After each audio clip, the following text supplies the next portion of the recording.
today we are taking the function of the kidney and how the urine is produced by the action of kidney. Okay, so let us see the production of urine usually occurs in 3 steps. Which are those 3 steps?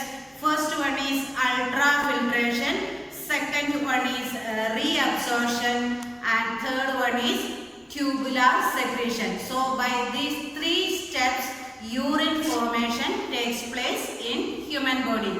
So first we can see ultrafiltration.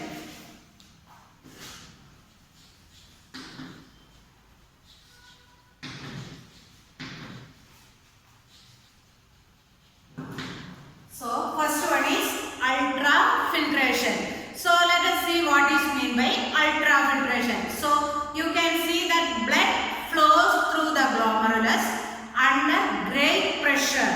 Why this great pressure is there? You can see that this afferent arteriole and afferent arteriole. Yesterday you have seen the structure. This is the Bowman's capsule, isn't it? So in this you can say that the Bowman's capsule, here afferent artery is there as well as afferent arteries are there. So here you can see that blood coming into a big artery and it branches inside this glomerulus. It branches, and how it comes out, you look into the figure. This is wider one comparing to this, the blood going out, that is a narrower one. Okay, so what we can see, the outgoing, that is what happens, it is narrower one, and so you can say that when blood goes out, you can see that this blood has to go out with a greater pressure. Okay, so blood has to go out with a greater pressure, and so this narrower, here you can see that it became narrow while entering the blood, entering with a wider blood vessel. That is called as what?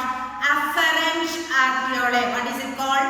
Afferent arteriole. So when it leaves out, you can see it has a, you can see narrower, the valve is narrower, and so the pipe is, or the afferent, which is called as afferent arteriole, which is narrower. Okay, so you can see that the blood will be under high pressure than anywhere in the arteries. Okay, so here what happened, this high pressure, otherwise called as what? Hydrostatic pressure. This high pressure, otherwise called as what?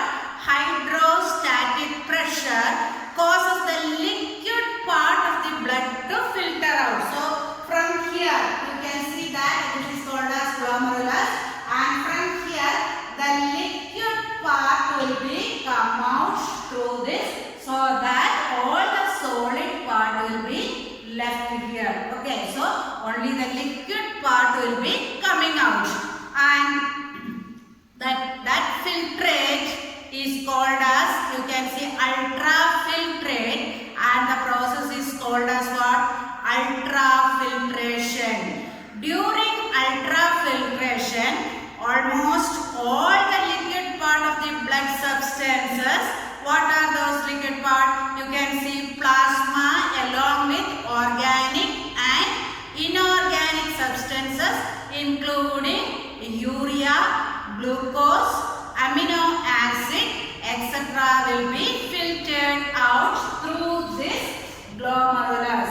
Okay, so all the liquid part will be filtered out, and the remaining solid part and the blood will be remaining back in this glomerulus. Okay, so you can see that when this going through this afferent arteriole, what happens? Yes, relatively the blood will be thicker in this afferent arteriole. When blood goes out, it will be a bit thicker. Why? Because almost all liquid part is filtered out by glomerulus, and this process is called as what? Ultrafiltration. And the fluid entering the renal tubule is called as glomerular filtrate. So here the filtrate is entering, here it enters, and it is called as what? Glomerular filtrate. And what are the things it contains? Yes, it is the contain water, urea, salt, glucose and plasma solution. These are the things we can see in what? Glomerular filtrate. Okay, so these are the things we can see in glomerular filtrate. Then again what we can see in this one is which is going out through the efferent arteriole. You can see that two kinds of corpuscles, protein and other large molecules that will be left behind here, and that will be passing out through the efferent arteriole. So that are the things which is passing through the efferent arteriole. So the two kind of corpuscles, that is RBC and WBC, then protein and other large molecules. So you can see that the liquid part will be very less, or the water, almost all water along with the plasma will be filtering out through this glomerulus. So where does this ultrafiltration takes place? Yes, in the glomerular part of the nephron. Okay, so this is the structure of the nephron or uriniferous tubule. So here the first filtration, that is called as ultrafiltration, takes place. That is the first step in the process of formation of urine. Okay, now we can see that a second process, that is called as reabsorption.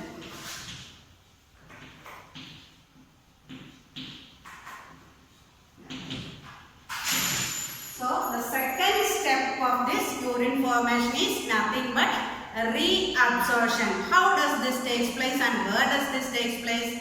Yes, you can see that this takes place in the second part, that is first convoluted tubule or proximal convoluted tubule. So from here you can see that it is the first part, the tubule, it comes like this. Yesterday you have seen. Okay, so in this part, what is taking place? Selective reabsorption takes place, and the glomerular filtrate entering the renal tubule. This is not urine. Okay, so this is not urine. So again in this, the filtrate which is coming out, we cannot say that completely it is urine. Still it contains some usable substances that has to be absorbed. Okay, so it is not urine, and it is an extremely dilute solution that containing a useful materials including glucose and some salt like sodium. So the filtrate which is coming out through this renal tubule, it containing what are the things? Yes, water it is there, then glucose is there, then what?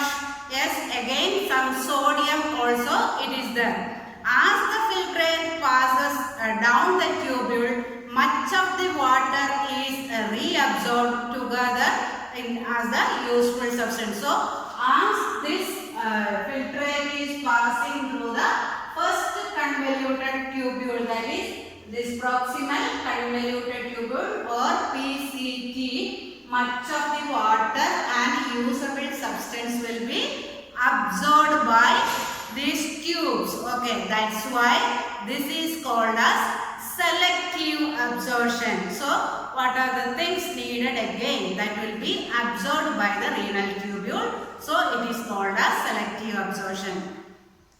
Third one is called as tubular secretion.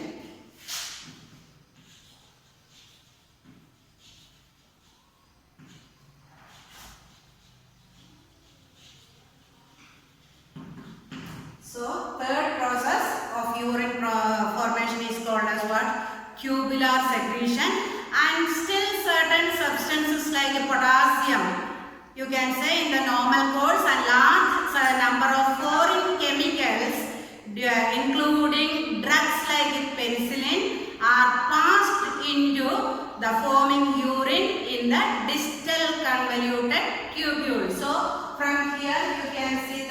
loop of Henle will be coming.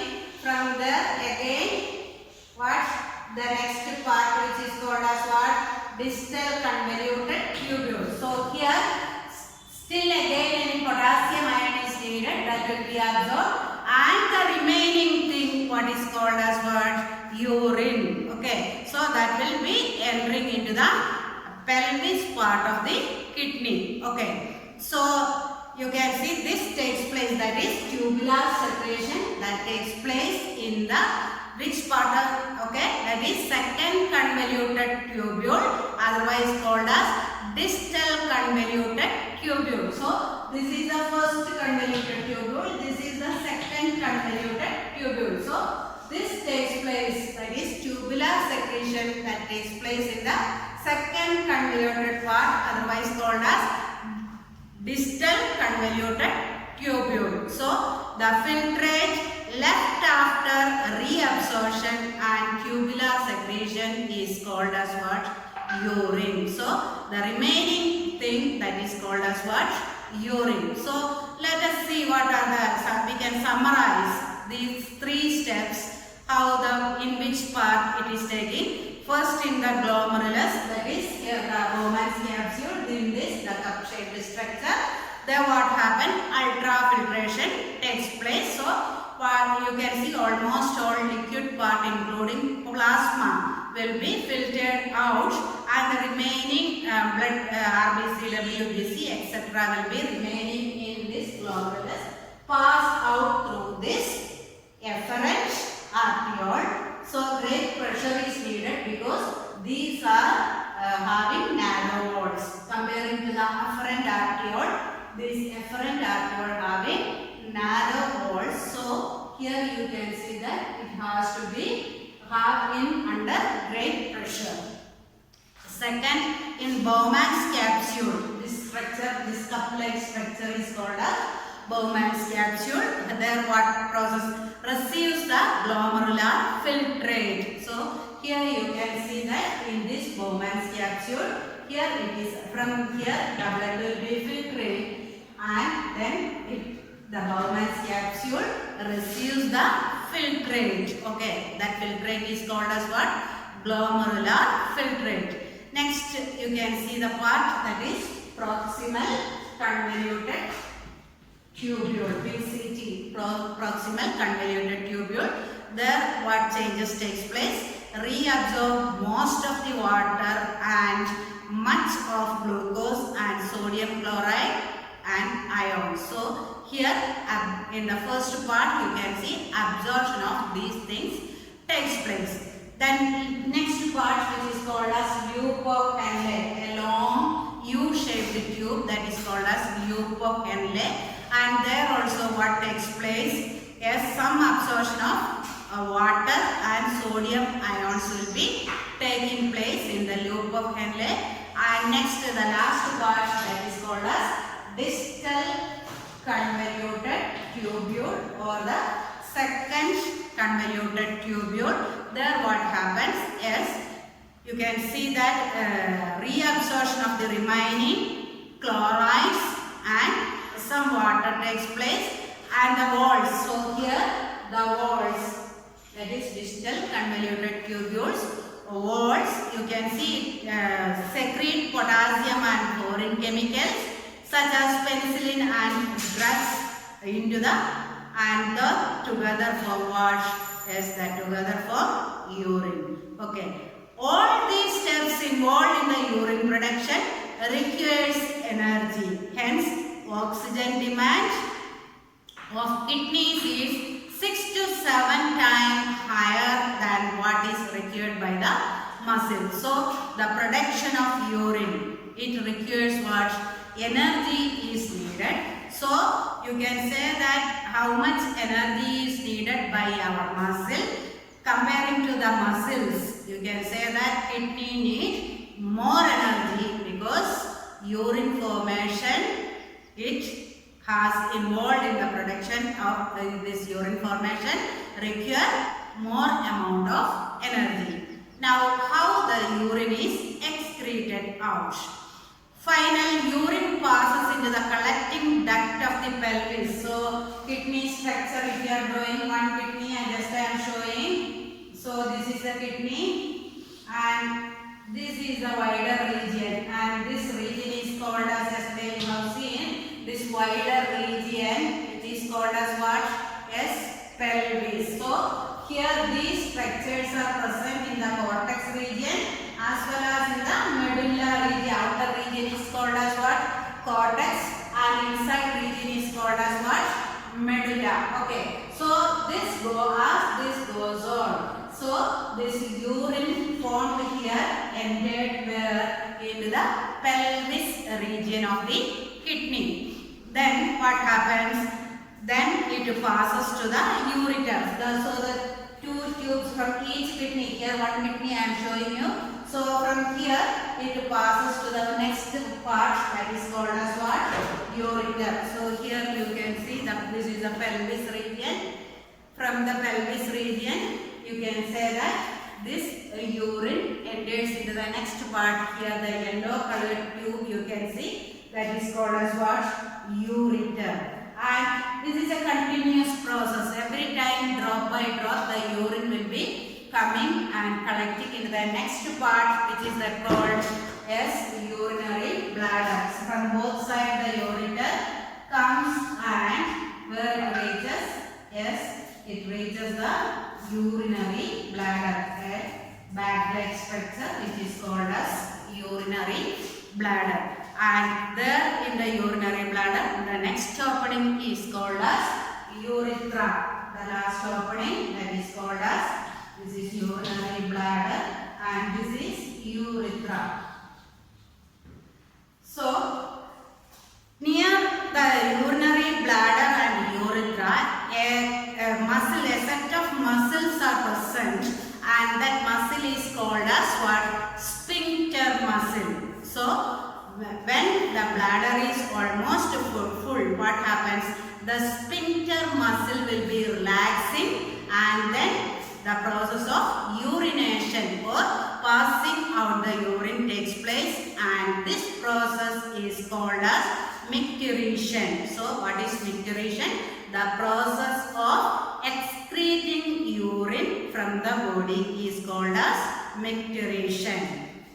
Now let us see what are the physical properties of urine. As all of you know, physical properties means color will come, volume as well as specific gravity. Okay, what's the color of urine? Yes, it is a clear yellow colored liquid. And why it is somewhat yellow in color? Yes, it is due to the pigment called urochrome. So a certain pigment present which is called as urochrome, and due to the presence of urochrome, the urine is pale yellow in color. And this color of the urine, it is varies with our diet. So you can see when you are taking some medicines, the color of the urine is changing from pale yellow to dark yellow, or as per our diet also you can say that the color of the urine will be changing. Then what is the volume of the urine? Yes, it is 1 to 1.5 liters per day. Nearly 1 to 1.5 liter of this urine will be excreted from our body. That also you can say that person to person it varies, or according to the diet also. If you drink more water, you can say that passing the urine, the volume will be varies. Next is pH value, means whether it is acidic or alkaline. Acidic means usually neutral, means it will be 7. The value will be 7. Below 7, pH value is below 7 means what? It will be acidic, and if it is above 7, that will be alkaline. So what about this urine pH? Usually it will be 5 to 8, that is slightly acidic, that is 6, and protein that make it as a more acidic, while you can see vegetable diet make it alkaline. So here you can see that if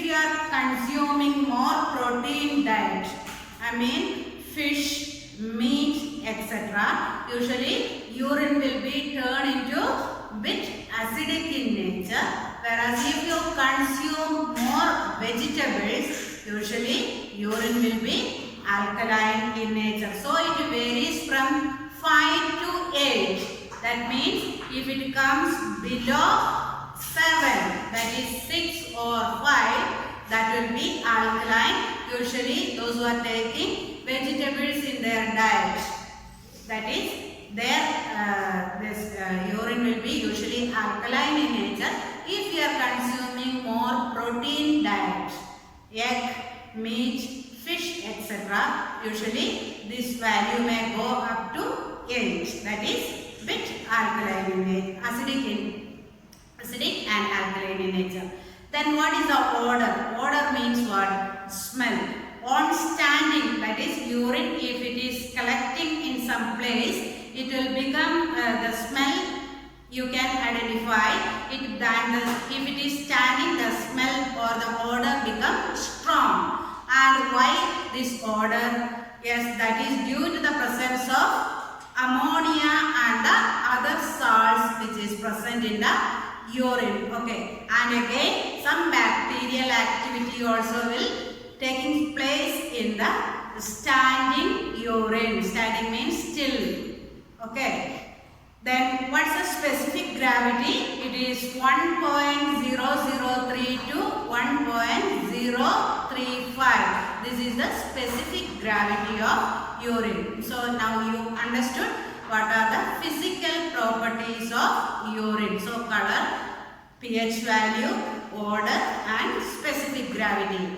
Now what are the constituents of urine? Means what are the things or substances present in the urine. So usually this urine contains 95% of water. So main thing that is nearly 95% is nothing but water. Okay. Again 5% of solid waste. So remaining 5% what you can see solid waste. What are these solid waste? Yes, you can say that urea, creatine, uric acid and other things. These are some organic solid waste, and inorganic solid waste are sodium chloride, potassium chloride, ammonia and other things. So usually this 5% containing organic waste as well as inorganic waste. So you can see that this may be mainly 95% is water only. So remaining solid waste that is dissolved in this water. This 5% solid waste will be dissolving in what? Yes, dissolving in this water. So what are these? You can see that this 5% it may vary or changes. You can see as per the diet or the food what we have taken, this will be changing. So organic constituent is there, inorganic constituent is there. So the solid part, that is 5%, in that what you can see is the organic part as well as inorganic part. So what are the organic parts? Yes, you can see that urea, that is 2.3% of urea will be present. Creatine, that is 1.5% of creatine is present.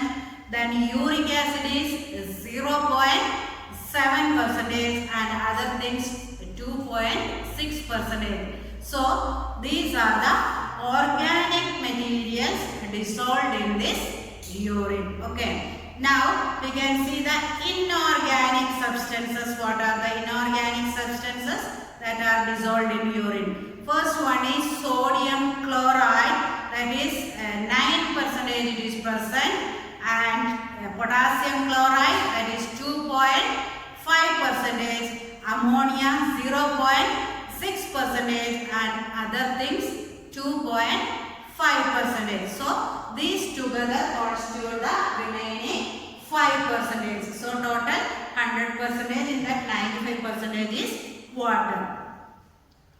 Then these are the normal constituents of what?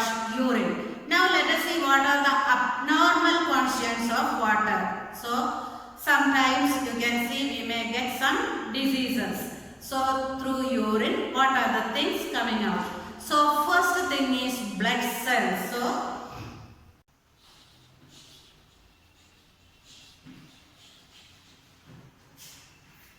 So known as hematuria, this you can say that blood cell coming out through urine. That condition is called as what? Hematuria.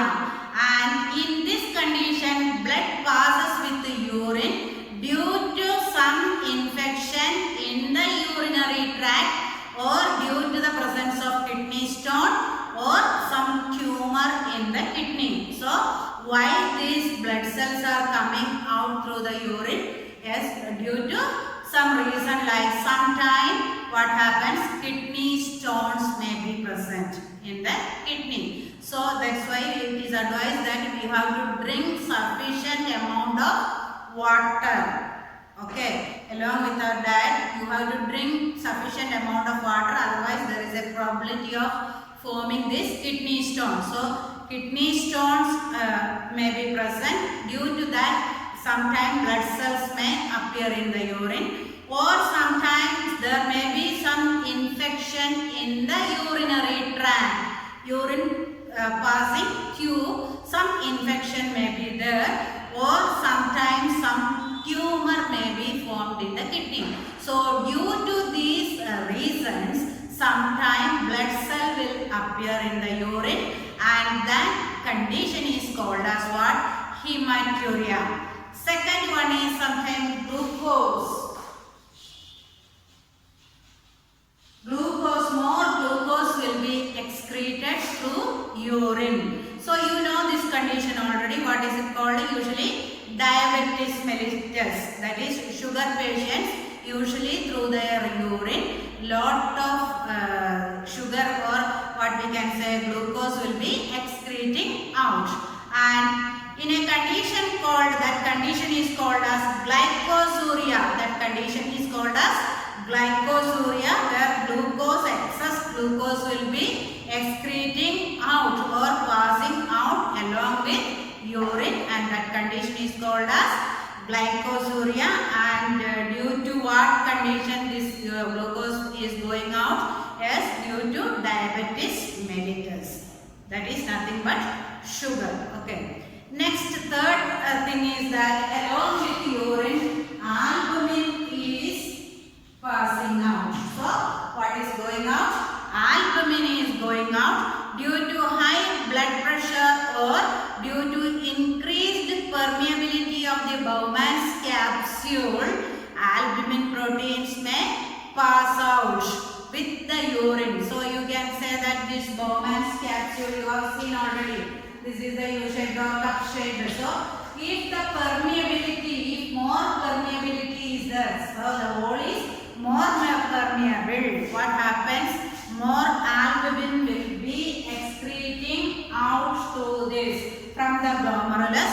More this albumin will be excreting out, and again you can see that if the person is having high blood pressure or BP, or due to this increased permeability, because of these two reasons, this albumin, you can see that it may be coming out through this glomerulus. Okay, and that condition is called as what? Albuminuria. Albuminuria is the condition in which more albumin is coming out through this what? Urine. Next, fourth one is bile pigment.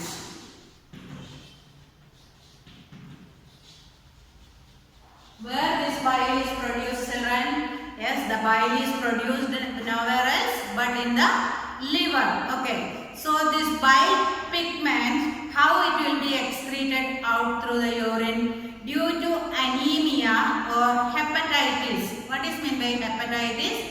It is nothing but Jaundice. You know jaundice, the face, urine, the sclera of the eye, all these things become what? Turn into yellow color. That condition is called as what? Jaundice. So, if the person is having jaundice or if the person is having anemia means due to the lack of hemoglobin in the blood, that condition is called as anemia. So, in these conditions, this bile pigment which is produced by the liver will be excreted through what?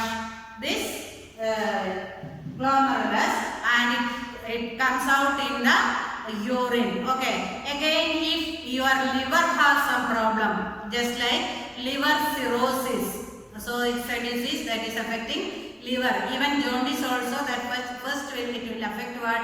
Our liver. Okay. So all these conditions, this albumin pigment will be, bile pigment will be excreting out through the urine. So these are the abnormal constituents of urine. That is, usually urine contain water and the remaining 5% organic and inorganic substance dissolved in that water. Okay. Apart from that, if blood cells comes or more glucose comes or albumin or bile pigment pass out through the urine, what it is called?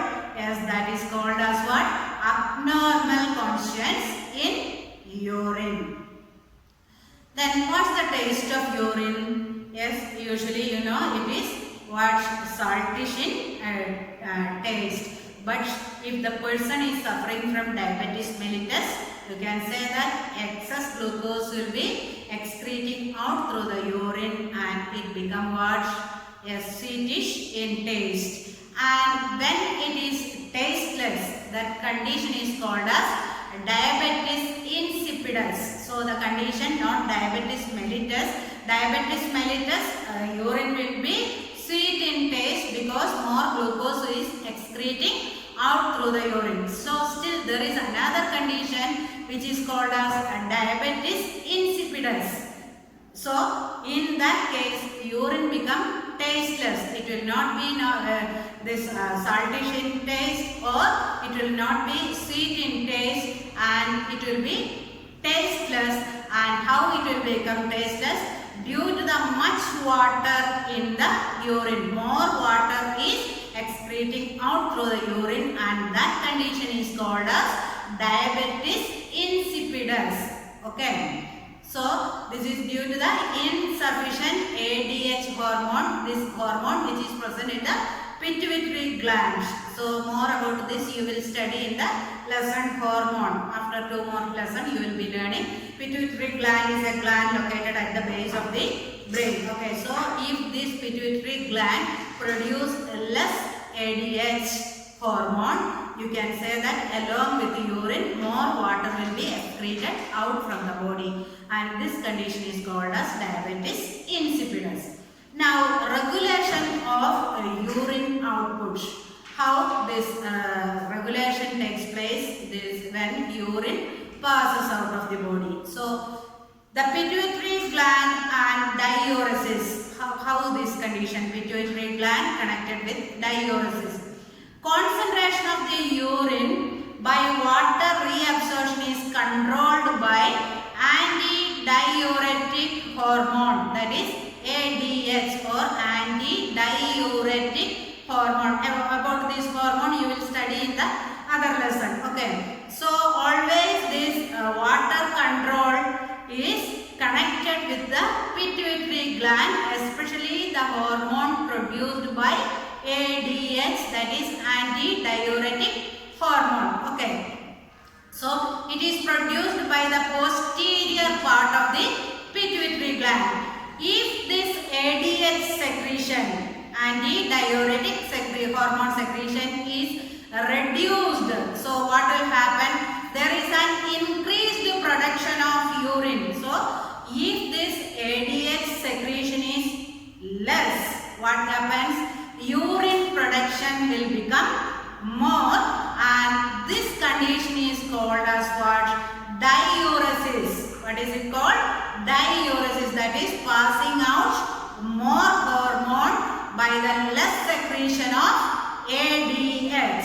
Okay, and so the formation of urine is called diuretics, that is liquid diet, tea, coffee, etc. If we increases this that is the liquid food now. If you increases that in the diet, usually what happens, this urine production will be more, water content will be more, but extra water is lost. That condition is called as what? Yes, that is nothing but diuresis. Okay. And this uric acid which is passed out through the urine, and it is not soluble in water, and sometimes it will crystallize in the body. Suppose this uric acid is properly not thrown out by our body or by kidney, what will happen? This will crystallize and it may cause a swelling, or just like a stone, it will be forming inside the kidney or in the ureter, which is ureter as the from the kidney the urine is coming to the bladder by the tube-like structure, which is called as what? Ureter. So this crystal form of stones, usually we will call it as kidney stone. How it happens? Yes, if this uric acid what formed in our body is not thrown out properly by our kidney, that will be crystallizing. It form just like a crystal. Okay, and then finally we will call it as what? Kidney stones. And so after, if these kidney stones more it accumulate, it will affect the proper working of the kidney. Next is osmoregulation. The kidneys, while removing the waste like urea from the blood, it also regulates its composition, that is the percentage of water and salt. So along with this, when kidney removing this uric acid, it regulates the water content also, and this is called as what? Osmoregulation. And this regulation of osmotic pressure of the blood also accompany with this one. And the water balance in human body, you can see usually water is lost from the human body in the form of sweat, it will be removing, along with what? Then urine also it will be removing. So almost the intake of water should be almost equal to the urine which is passing out, or the water lost from the body. So you are always advised to take minimum 3 liters of water per day. Okay, so urine by kidney is nearly 1500 ml, that is 1.5 liter of urine is removed by the kidney, whereas the skin also removing nearly 500 ml. So if we are sitting inside the room, means our skin will not secrete what? The sweat gland, sweat by the sweat gland. So if you are rigorously doing some exercise, or when you are playing outside, automatically you can see your body sweats, isn't it? So by sweating, how much? Nearly 500 ml of water will be lost. And while breathing out, you can see that we are breathing out carbon dioxide, along with that some water vapor also we are breathing out, and this all together it will be coming 2500. Then gaining how? When we are drinking water or any other beverages like tea, coffee, juice or anything, when you are drinking, you are gaining nearly 1500 ml, that is 1.5 liter of water you are intaking. And in food again, the other types of food when you are taking, you can say that, say for example fruits, vegetables, etc. when you are taking nearly 700 ml. And again the metabolic water by the cellular respiration, again nearly 300 ml of water. So that also nearly 2500 ml. Okay, so that intake and output of water will be almost same, but it may slightly vary. Okay, so drinking enough water directly or through food helps the kidneys in their proper working. Okay, in tropical climates in our country, we drink lot of water during summer because during summer the heat of the sun will be more. So automatically we will perspire, means sweat will be coming out through our body, and usually when we perspire, more water will be losing from our body. We feel thirsty, and usually during summer season we drink more water. But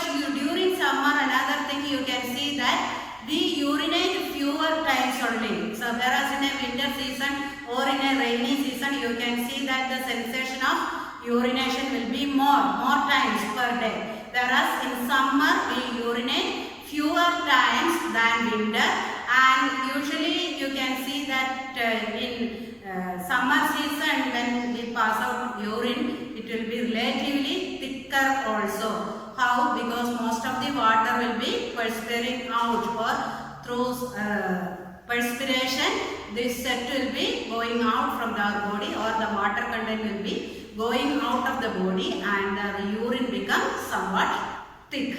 Again, in the case of cholera, cholera means there is vomiting and watery bowels going out from our body. That is a condition called as cholera. So you can see that during that time our intestine, which part of the intestine is absorbing this water? Yes, large intestine. So it is unable to absorb this water into the blood. So during the time of cholera, or if one suffers from cholera, our large intestine will not be able to absorb this this water into the blood. So as a result, what happened? The kidney is reabsorb almost all water from the urine through the urine tubules and renal tubules, and even what happens? Even the urea also will be absorbed back by the kidney. Understood? So the most of the water is lost by the cholera either by vomiting or by the watery bowels from our body, that is loose motion. By that, most of the water will be lost by our body. So what the kidney will do, from the renal tubule, the remaining water including urea. Urea, I told you, it's a toxic substance or poisonous substance. So this also will be absorbed by what? Kidney. So ultimately what happened? The patient may die due to the poisoning by the accumulation of a high quantity of urea in the body, and that condition is called as uremia. What is uremia?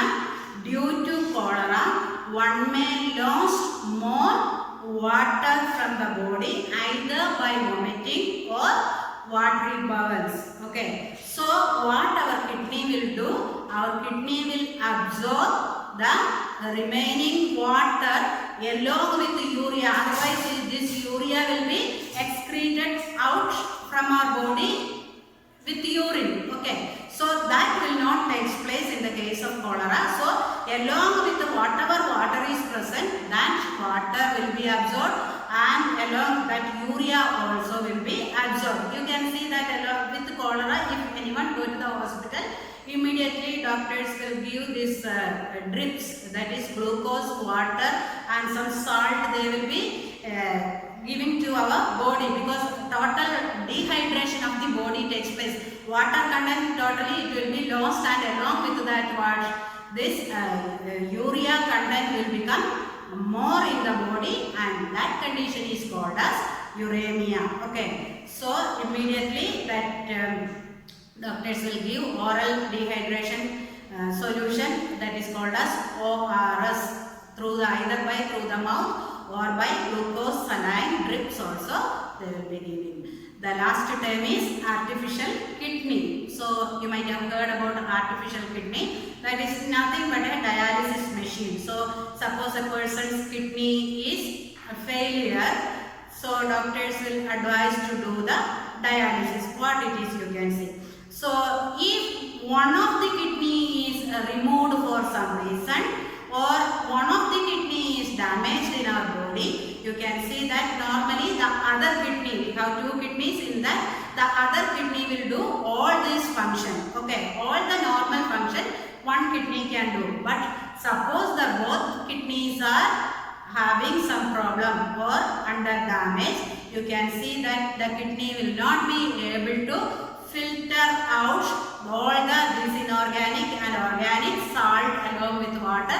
It cannot be filtering out.